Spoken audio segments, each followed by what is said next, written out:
안녕하세요, BGT입니다. 오늘 북한 드론이 우리 영공을 침범했는데요. 군은 북한 드론의 격추를 위해 발칸포를 비롯한 여러 대공화기 100여 발로 격추를 시도했으나 결국 격추하지 못한 것으로 알려졌습니다. 12월 26일 합동참모본부의 발표에 따르면 26일 오전 10시 25분 정도에 경기도와 인천 지역에서 북한 드론으로 추정되는 위상의 항점 여러 개가 포착되었는데요. 공군은 이에 맞춰 전투기와 공격 헬기 등을 투입해 격추 작전에 나섰지만 격추에는 실패한 것으로 알려지고 있습니다.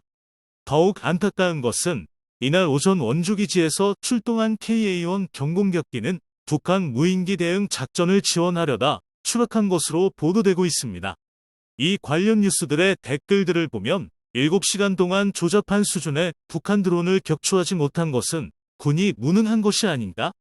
라는 글들을 종종 보게 됩니다. 하지만 실상을 보면 우크라이나 전쟁에서 터키제 바이락타르 드론에 의해 러시아의 80억짜리 탱크가 무용지물이 되는 이유는 무엇일까요? 우크라 역시 이란제 드론에 의해서 발전소 등이 파괴가 되어도 속수무책인 이유를 우리는 생각해 봐야 합니다. 그래서 BGT는 드론 전문가로서 왜 드론 격추가 어려운지에 대해서 알려드리고자 합니다. 드론은 제조가 쉽고 가성비가 뛰어나 물량 공세가 가능하다. 우선 드론은 생산 비용이 저렴합니다.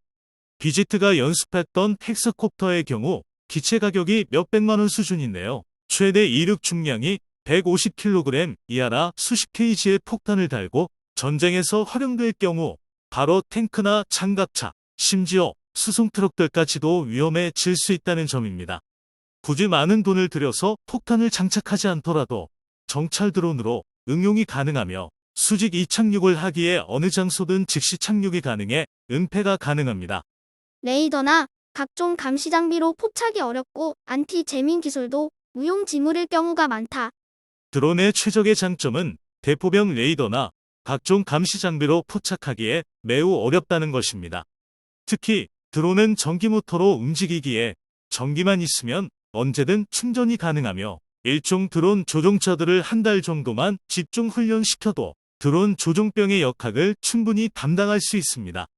한마디로 정의하자면 가성비 높은 항공 전력으로 방어하는 측면에서는 수백 대 수천 대의 인의 전술을 동시에 감당하기가 매우 어렵습니다. 그러면 신호교란과 같은 안티제밍 기술로 추락시키는 것은 어떨까요? 기본적으로 분사 드론의 경우 암호화 기술을 적용하고 있으며 만약 안티제밍 기술로 조종에 어려움을 겪기 시작하면 자폭 드론으로 추락시키면 그만일 것입니다. 미사일이나 헬기, 기총으로 추락시키면 한 발에 수억짜리 미사일이나 수천만 원의 헬기, 기총은 가성비 부분에서 낭비.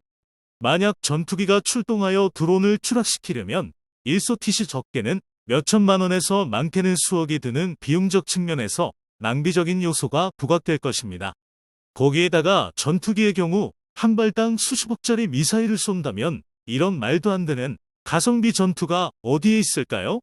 천조국 미국 역시 드론을 격추시키려고 F-16 전투기를 출동시키다가 나라 국간이 거덜날 수 있습니다. 천조국 미국이 이러할진데 한국은 안 할 것도 없습니다. 우크라이나전에서 대당 60억짜리 우크라이나 바이락타르 드론이 러시아 탱크를 초전 박살내는 것도 러시아가 방공자산이 없어서 그렇게 된 것은 아닙니다. 그만큼 드론을 격추시키는 것은 매우 어려운 일이고 거기다가 가성비라는 요소도 존재합니다. 결론적으로 이번 북한 드론의 격추 실패는 결국 우크라이나 전쟁의 양상에서 보여준 드론의 가성비적 전투 능력을 더욱 부각시킬 것입니다.